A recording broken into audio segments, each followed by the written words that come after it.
Trisha!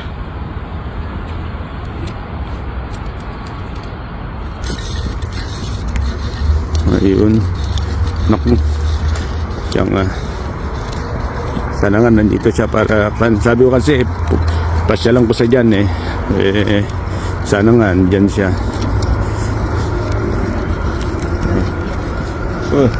Sandali, siya nga yata yung nakatayo na yun.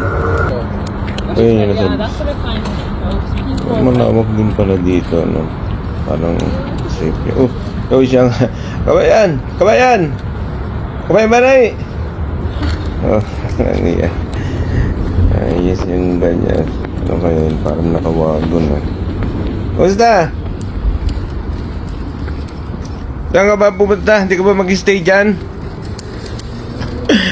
Buti inabot kita. Inabot ko ako, kabayan. Papunta kasi akong downtown. Downtown. Hindi ka ba naglalagi dyan? Saan ka ba lagi natutulog? Minsan dito. Dito nga, nauna may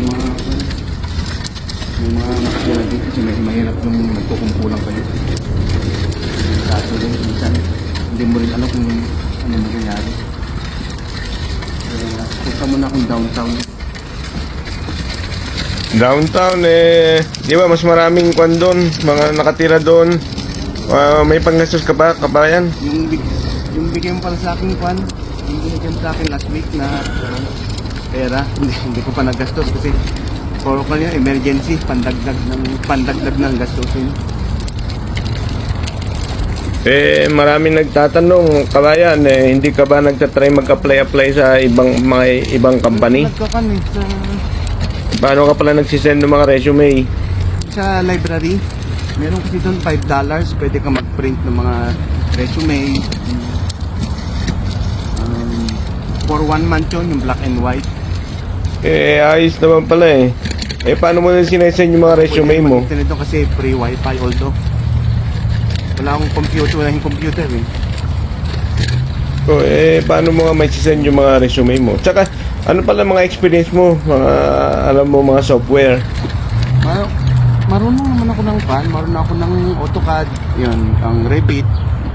At may iba pang mga mga software na alam ko. Pero mahirap kasi yung yung ngayon, competition, ang daming Alam mo ba na halos 100 na yung company na in-applyan ko, puro mga technologies, architectural technologies.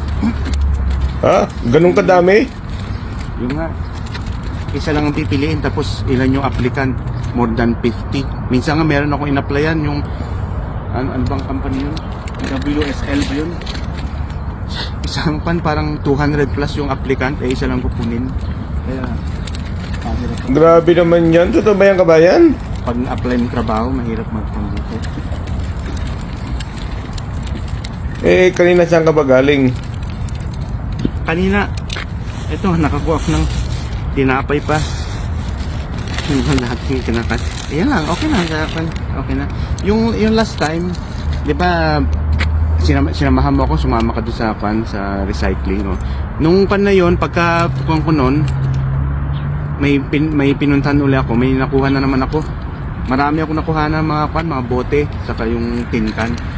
Umabot ng siguro parang 60. Aba, 60 marami na nga yun. Yun ang pagbentahan ko. Kasi parang isang tumpok yung tinapon nila dun sa dito sa likod. Minsan pala. Pero paano ko tawagan Minsan pag nakita ulit tayo, samahan kita, punta natin yung kung saan ako kumukuha ng mga kalakal, mga bote. Sige, pero weekend na ako pwede pag nagpa-rest day. Paano yung pamasahe mo sa train? May monthly pass ka ba? Wala. Sakay na lang. Pag hapon naman kasi dito, pag sumakay ka ng train, wala naman nanguhuli. Nako, kabayan, delikado yan. Baka magmulta ka ng 200 dyan. Wala naman. Hindi naman. Pag nahuli, $3 lang naman yung pamasahe. Saka saan ka tutuloy ngayon? Doon na lang muna ako sa siguro. Sa downtown.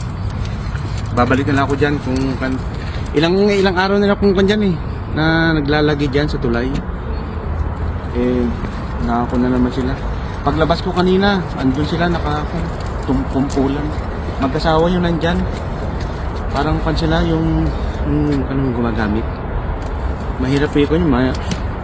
Although wala naman akong masyadong gamit, mga damit lang naman to. Saka mga underwear. So wala naman makukuha sa akin. Cellphone, wala naman akong cellphone. Yung nga pala, pahiram ko mga sa itong isang cellphone ko. Hindi ko naman ginagamit pa eh. Oo, para pag pwede kitang kontakin. Medyo luma na rin to, pero okay pa naman.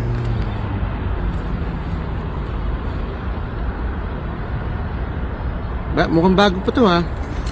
Luma na yan, bago lang yung casing.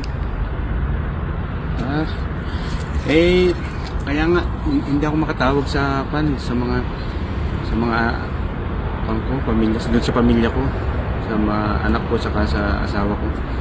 Nagkukan lang ako PM pag pupunta ako ng downtown, yun, mag-online ako, PM lang kasi ayaw ko rin magtagal, saka mahirap sa dibdib yung hindi mo masabi yung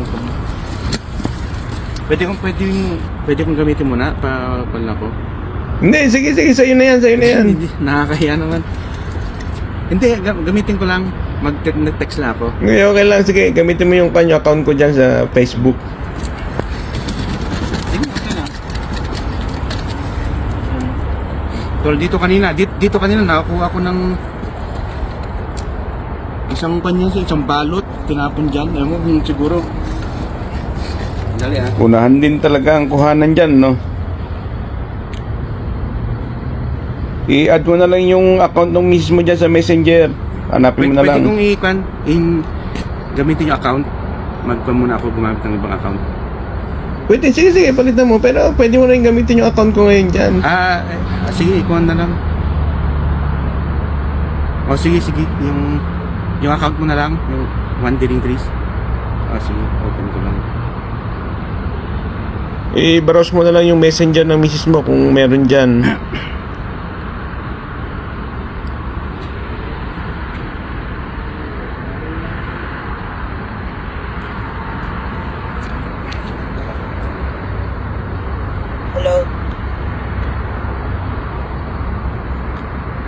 Hello?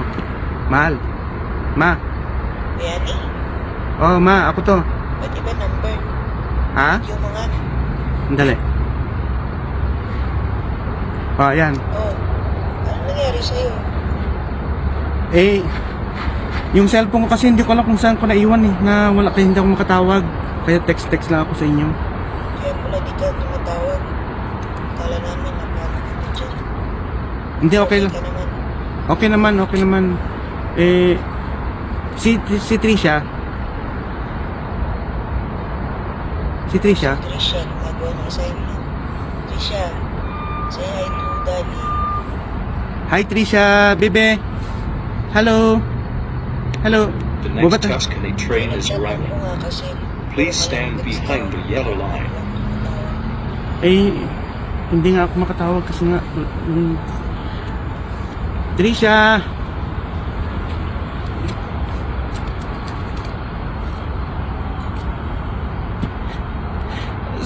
Sabihin mo, mama. Malapit naman ako umuwi pag hindi ako nakakuha ng This train, Tuscany. Mahirap talaga Pag yung hindi ako ganito, nakakuha ng yung work, pagkausap mo ng anak mo. Mapapaiyak ka talaga. Kaya minsan kailangan mong patatagin ang iyong kalooban para sa mga pagsubok na darating sa buhay. Ang hirap kasi maghanap ng work eh. Sabihin mo lang sa kanya, papadalhan ko siya. Ano bang gusto niya? Yung stop toy na favorite niya? Yung alien ba yun? The next Somerset Bridlewood train is arriving. Please stand behind the yellow line. Sige, tawag na ako dyan.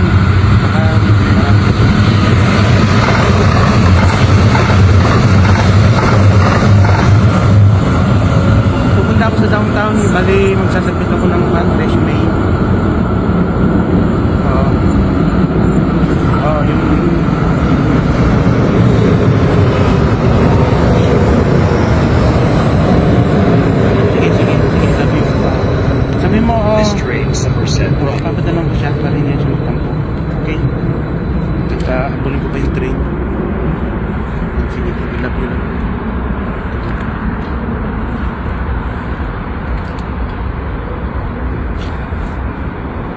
Sensya na kasi.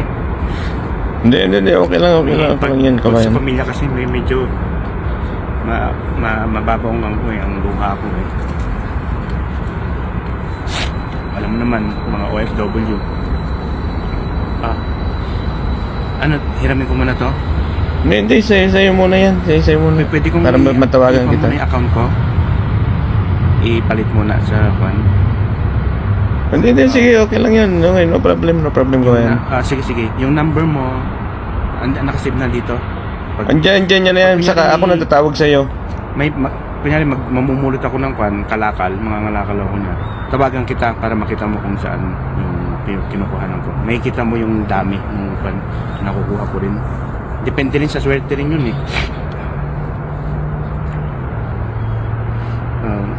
Okay yan, pero weekends lang ako pwede kasi kabayan eh. Sige, okay, ganito na lang, pag may sumagot dun sa mga in-applyan ko, balik ko na itong cellphone.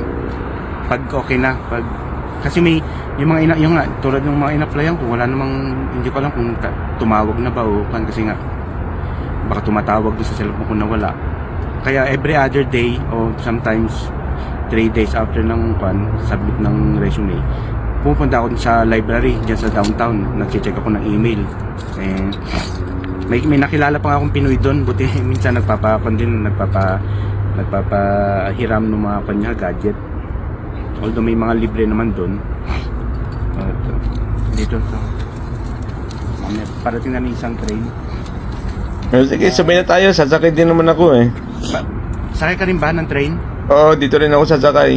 Sige. Pa-downtown ka rin? Hindi, papunta ako dyan sa Somerset. Dito ka sa kwan? Oo, dyan sa last So, station. pag ganun ka? Sige, pag ganun naman ako. Oo. Sige. Ay, baka need mo pa ng pamasahe muna. Hindi, wag na. Okay naman ako. Wala namang kwan. Tsaka may mga kaibigan ako sa downtown na minsan tinutuloyan ko rin. Minsan nakakaya naman kwan. Wala naman ako masyadong dala. Ito lang. Dito. Mukhang bago yung wagon mo ah. Bigay ito nung kwan, yung may Pinay dyan na mag-asawa, pumunta ng lumipat na sila papuntang Amerika.